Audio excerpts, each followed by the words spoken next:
বৃষ্টির কারণে ঝালকাঠিতেও আমনের বীজতলা ক্ষতিগ্রস্ত হয়েছে, দেখা দিয়েছে চারা সংকট। এতে শঙ্কায় পড়েছেন চাষিরা। এ বিষয়ে আরও জানাতে সদর উপজেলা থেকে যুক্ত হচ্ছেন সহকর্মী আলামিন তালুকদার।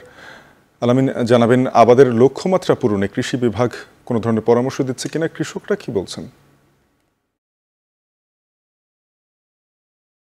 শাফিন, ধন্যবাদ। চলতি মৌসুমে ঝালকাঠি জেলায় ৪৬,৭৫০ হেক্টর জমিতে বোরো আবাদের লক্ষ্যমাত্রা নির্ধারণ করেছে জেলা কৃষি বিভাগ। ইতিমধ্যে ২,২৭২ হেক্টর জমিতে বোরোর চারা রোপণ করতে সক্ষম হয়েছেন কৃষকরা। বাকি যে জমিগুলো রয়েছে সে সমস্ত জমিতেও কিন্তু তারা বোরো আবাদের চেষ্টা চালিয়ে যাচ্ছেন।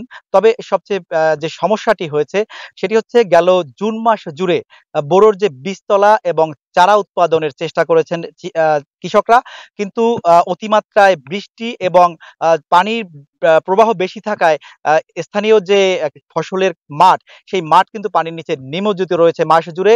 এ কারণে চারা উৎপাদন মারাত্মকভাবে ক্ষতিগ্রস্ত হয়েছে। এ কারণে এবছর আসলে যে লক্ষ্যমাত্রা নির্ধারণ করা হয়েছে সেই লক্ষ্যমাত্রা অনুযায়ী যে বোরো ধানের যে আবাদ সেটি আ সম্পূর্ণ করতে পারবেন কিনা এমনটি আশঙ্কা করছেন স্থানীয় কৃষকরা। আমি কয়েকজন কৃষকের সাথে কথা বলে জেনেছি। তারা বলেছেন যে জুন মাসে তারা এই চারা উৎপাদন করতে গিয়ে যে ক্ষতিগ্রস্ত হয়েছেন, এখন তাদের এর পরপর তারা কিন্তু যে উঁচু জমি সেখানে আবার তারা চারা উৎপাদনের চেষ্টা করেছেন, বীজতলা তৈরি করেছেন।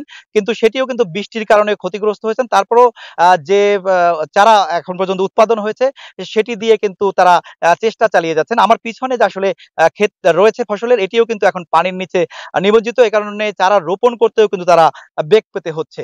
তবে তারা আরেকটি বিষয় আমাকে জানিয়েছেন, সেটি হলো যে ১ পণ অর্থাৎ ৮০ আটি ধানের যে চারা সেটি উৎপাদন খরচ পড়তো ১,০০০ থেকে ১৫০০ টাকা। সেটি এখন তাদেরকে কিন্তু অন্যত্র থেকে কিনতে ৩ থেকে ৪,০০০ টাকা পর্যন্ত গুনতে হচ্ছে। এর ফলে যে ১ বিঘা জমিতে যে তাদের ধানের যে খরচ সেটি কিন্তু এখন কয়েক গুণ বেড়ে গেছে। এ কারণে তাদের যে কাঙ্ক্ষিত যে লাভের আশা সেটি তারা করতেই পারছেন না। বরঞ্চ সম্পূর্ণ জমিতে যদি তারা ধানের চারা রোপণ করেন তাহলে তারা ক্ষতিগ্রস্ত হবেন। তবে জেলা কৃষি বিভাগ বলছে তারা যদি উঁচু জমির ওখান থেকে চারা ক্রয় করে বা অন্যত্র থেকে যদি চারা ক্রয় করে রোপণ করতে পারে তাহলে যে লক্ষ্যমাত্রা নির্ধারণ করা হয়েছে সেটি পূরণ করা সম্ভব হবে। শাফিন, ঝালকাঠি থেকে আমার কাছে এই ছিল কৃষি বিষয়ক সবশেষ তথ্য।